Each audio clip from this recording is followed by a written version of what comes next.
हरतालिका तीज का पूजन व्रत कुंवारी कन्या कर सकती है, शादी होने के बाद भी नारी कर सकती है।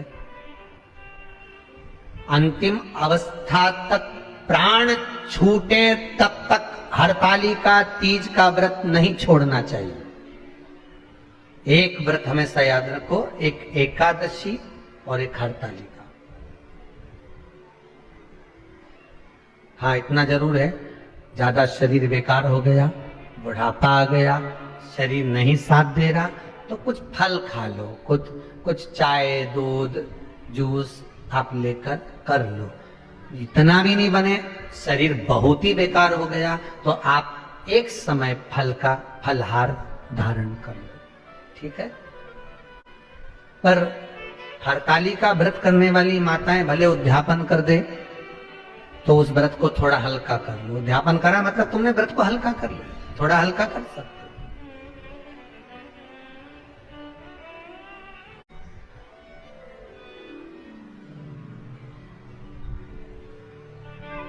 हरतालिका तीज का जो व्रत का उद्यापन करते हैं उसमें 5 चीज रखते हैं ना, 5 कपड़े स्त्री के, 5 कपड़े पुरुष के, 5 तरह का अनाज, 5 तरह का फलहार, 5 तरह का फल। तो 5 तरह का जो फल रखाता है हरतालिका तीज के उद्यापन में, दुनिया के लोग उस 5 तरह के फल को केला गिन ले, पपीता गिन ले, मौसम्बी गिन ले, और अनार गिन ले, संतरा गिन ले, सब कुछ गिन लेते हैं, पर उस 5 तरह के फल में धतूरे को नहीं गिनते। पर शिव कथा में वर्णन आता है, हरतालिका तीज के उद्यापन में लिखा हुआ है, सबसे पहले 5 फल अगर गिनना है तो उसमें पहले धतूरे को गिनो, क्योंकि शंकर को वो प्रिय होता है, शंकर उसको स्वीकार कर लेता है। और धतूरा शंकर भगवान को क्यों चढ़ाया जाता है उसका प्रसंग आपको पहले भी कहा, आज फिर कहते हैं। धतूरा जब हम भगवान शंकर को समर्पित करते हैं तो हमारा कोई कार्य अटक रहा होता है, जिस कार्य को बार बार एग्जाम में बैठे हो, बार बार परेशान हो रहा है, बार बार इंटरव्यू देने जा रहे, नहीं हो रहा, एक बार धतूरे को हृदय से भगवान को प्रेम से, करुणा सागर मेरे शंकर को दिल से एक बार वो धतूरा भगवान से विनती कर उसको चढ़ाओ तो सही, भगवान तुम्हारा कार्य सफल कर देगा। और दिल से चढ़ाना, हृदय। हरतालिका तीज की पूजन करने वाले को चाहिए कि बालू का, मिट्टी का शिवलिंग बनाना चाहिए। फुलेरा जो बनाया गया है ऊपर शंकर जी के ऊपर लटकाने के लिए, टांगने के लिए, उसके नीचे शिव पार्वती गणेश जी की सुंदर बालू की मूर्ति बना लेना चाहिए, पार्थिव लिंग का निर्माण कर लेना चाहिए। शिव की आराधना करना चाहिए।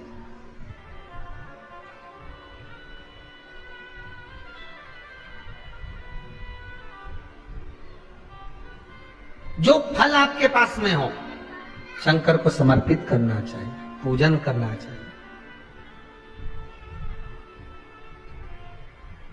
आराधना करो। सबसे पहली पूजन हरतालिका तीज की प्रदोष काल के अंतर्गत हो जाना चाहिए, शाम के समय पर। प्रयास करो प्रदोष काल के समय पर पहली पूजन हो जाए तो ज्यादा अच्छा।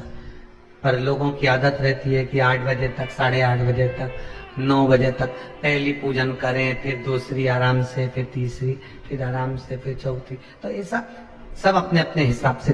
पर शास्त्र नीति कहती है कि प्रदोष का जो समय होता है, प्रदोष काल जो होता है, शाम का जो समय होता है, उस समय पर हरतालिका तीज की पहली पूजन हो, जिससे आपका स्मरण चित्त शंकर भगवान में उस घड़ी, उस पल, उस क्षण में आप शिव के हो जाएं और शंकर आपका हो जाए। हाँ, अगर किसी के आने में देरी हो, कोई आ नहीं पा रहा है, बहुत देरी हो रही हो, तो हरतालिका पूजन व्रत वर्णन करता है कि शिवलिंग का निर्माण, पार्वती जी की मूर्ति का निर्माण, गणेश जी का निर्माण और फुलेरा जो बनाया हुआ है, ये प्रदोष काल के पहले बनकर तैयार हो जाना चाहिए। प्रदोष काल के अंतर्गत फुलेरा नहीं बनना, फुलेरा पहले बन जाना चाहिए। और बहुत विशेष बात ध्यान रखिए हरतालिका तीज की, कि शंकर जी का जो आपने स्वरूप बनाया है, पाटे में, थाली में, चौकी पर, चौरंग पर जो स्वरूप बनाया है, वो पहले नहीं रखना है। पहले क्या बांधना है? फुलेरा। पहले फुलेरा बांधिए, उसके बाद उसके नीचे शंकर जी को रखिए। कई अब जो हरतालिका तीज का पूजन करते हैं ये तो उनके लिए हो गया। अब दूसरे के लिए भी सुन ले। जो नारी हरतालिका तीज का पूजन नहीं करती, व्रत नहीं करती, साधना नहीं करती, उसके लिए भी कहा गया कि आप अगर ये व्रत नहीं करते हो तो एक कार्य जरूर करना, कहीं पर फुलेरा बंधा हो, हरतालिका की पूजन हो रही हो, 5 मिनट 10 मिनट निकालकर अपने आसपास के किसी पौधे में से पत्तियां लेकर या पुष्प लेकर, 5 वृक्ष की पत्ती या 5 वृक्ष के पुष्प लेकर शंकर भगवान को जब पूजन हो रही हो, 5 मिनट माताएं जब पूजन कर रही हो, तब आप भी उस पुष्प को, उस पत्तियों को शंकर को समर्पित कर सकते हो। ये नहीं चढ़ा सकते तो 5 फल नहीं चढ़ा सकते तो 5 कुछ भी पुष्प आदि का शिव को समर्पित करो। और क्यों चढ़ाया जाता है, किस लिए चढ़ाना चाहिए? तो कहा कन्या स्त्री अगर मान लो हरतालिका का व्रत नहीं करती, पूजन नहीं करती, आराधना नहीं करती, तो वो कन्या, वो नारी, वो स्त्री, वो पुरुष कार्य तो बहुत करेगा, दुकान भी 4 चलाएगा, व्यापार भी बढ़ाएगा, और संपदा को जोड़ नहीं पाएगा। 1 रुपए कमाएगा, 1.25 रुपए खर्च वाला काम चलेगा। हस्त नक्षत्र में जो तृतीया पड़ती है, हस्त नक्षत्र के अंतर्गत जो तृतीया का महत्व कहा गया है, वो संपदा को बढ़ाती है, मनोकामना को पूर्ण करती है। इस नक्षत्र के अंतर्गत जो तृतीया आती है वो मनोकामना को पूर्ण कर कर चली जाती है। इसलिए शिव की आराधना के लिए प्रथम माना। हस्त नक्षत्र में किया गया दान, हस्त नक्षत्र के अंतर्गत तृतीया के दिन किया गया पुण्य, हस्त नक्षत्र में तृतीया के दिन किया गया श्रृंगार, हस्त नक्षत्र में तृतीया के दिन करा गया अपना सुंदर सिंदूरा, भगवान का आनंद।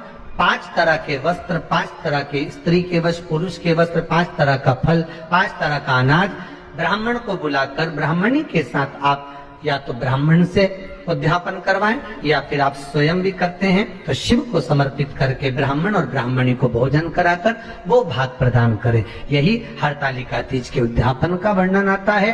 सुंदर भाव से हरतालिका माता आप सभी की मनोकामना पूर्ण करें। हर हर महादेव।